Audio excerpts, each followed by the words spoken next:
Welcome back to the Kris Kobach Show here on KCMO Talk Radio 710, where the number is 576-7710 if you'd like to join the discussion. Now I'm bringing on a special guest to the show. Regular listeners may know his name, but have not heard him on the show since this is his first appearance on the Kris Kobach Show. His name is Senator Garrett Love. He is a newly sworn-in Kansas senator, and we're going to talk to him about the Secure and Fair Elections Act introduced in Kansas on the House side, but hopefully it'll be coming over to the Senate side pretty soon. Garrett Love's story is very interesting. He's 23 years old, just turned 23. He is the youngest state senator since 1861, and he actually beat the record that was held by the state senator in 1861, which presumably was, I assume he was one of the guys in the state Senate when Kansas became a state on January 29th, 1861. And he's from Montezuma, Kansas, which is near Garden City in the southwest part of the state. He's a graduate of Washburn University.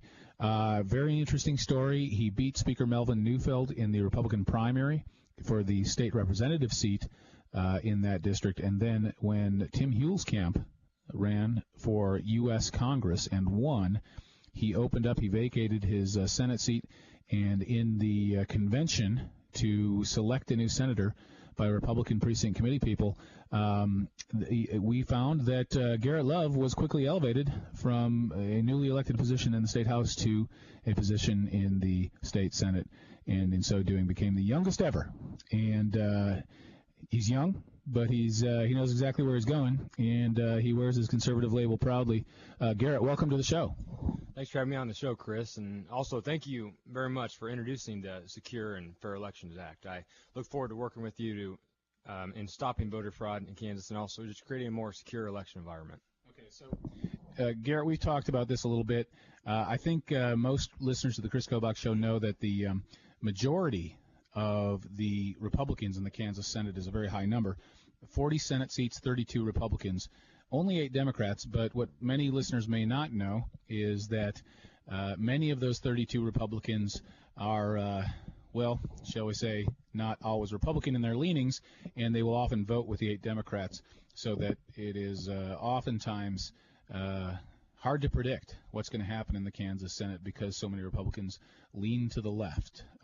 We have some stalwarts that hold to conservative principles like yourself. But what do you think is going to happen? Let's assume the House passes the Secure and Fair Elections Act, without any significant amendments, and it's a very strong bill. Comes to the Senate. How confident are you that the Kansas Senate will pass it? Well, there's certainly some strong support there, Chris, and very rightfully so. I heard recently that around 80% of Americans would like to see photo ID be a requirement in voting in an election. And again, that seems to be the common sense solution. I think an even higher amount, if I heard correctly, would like to see proof of citizenship when registering to vote. Again, it only makes sense. Well, it certainly makes sense to me, but I've been hearing myself talk about this for the past couple of years.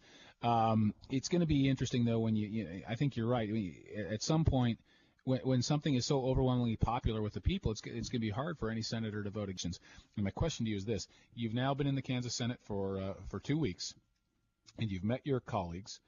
Do you think that they are aware and keenly sensitive to what just happened in the 2010 elections? And I asked that question thinking, okay, maybe there's some rhino senators in there who call themselves Republican but don't act like Republicans.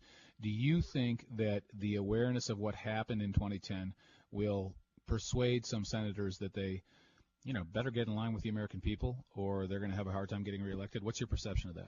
Yeah, absolutely, Chris, absolutely. I believe that the message was very loud and clear from the American people wanting limited government and also returning to the conservative principles that we were founded on.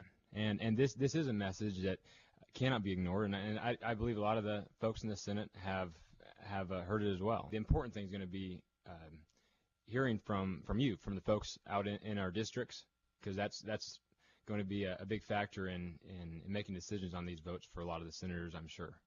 Well, that brings up another question. Earlier in the show, I was urging listeners who believe we should do something about voter fraud to call or fax or email their state rep and their state senator.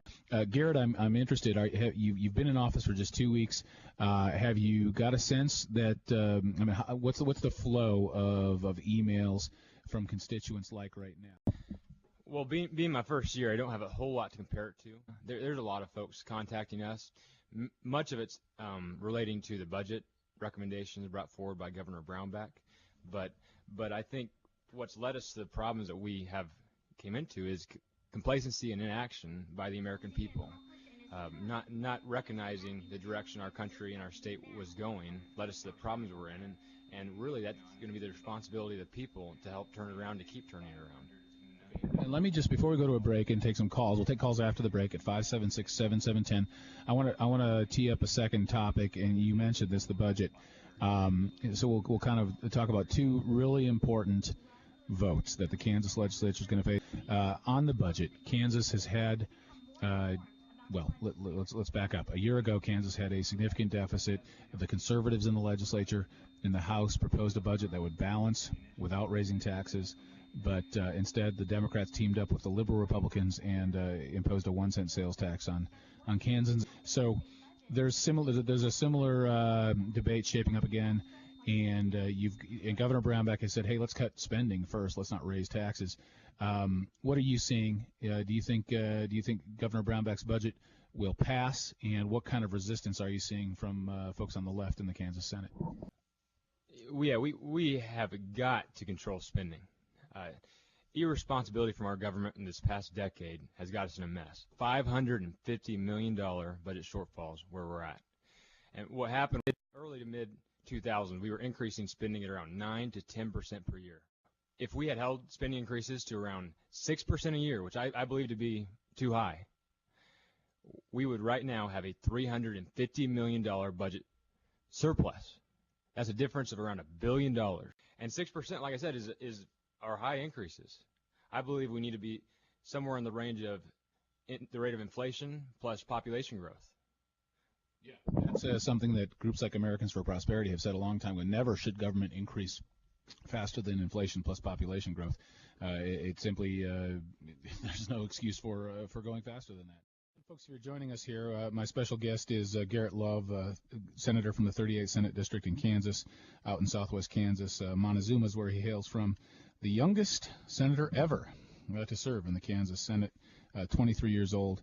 And I have to say, I wish all of our senators would come in with such stout and stalwart conservative values as Garrett has, because we're going to need them, especially when we see a lot of votes coming down the pike in the coming year in the Kansas legislature. And of course, you'll hear about them here on the Kris Kobach Show. We will make sure you know how your legislator is voting, and again, we're never afraid to name names here on the Kris Kobach Show.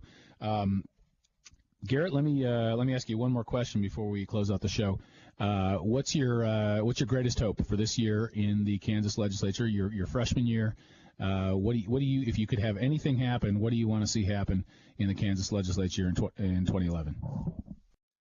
I'd like to see a fiscally responsible budget get passed. I'd like to see talks and discussion of major tax reform occur. We right now are one of the most business unfriendly states in the country, and that's very clear as we've seen businesses continually leaving and not coming.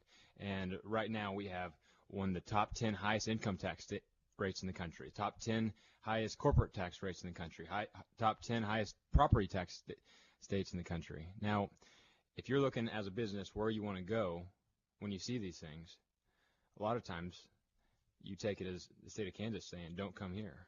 We don't want you. And we need to start getting that turned around and take a good hard look at the way we do our tax structure here in Kansas and get our budget under control. We got to control spending. Right now we're not as bad as California, have $5 billion in debt. We're paying more in interest now than we had in total debt in the early 90s, and that's a mess.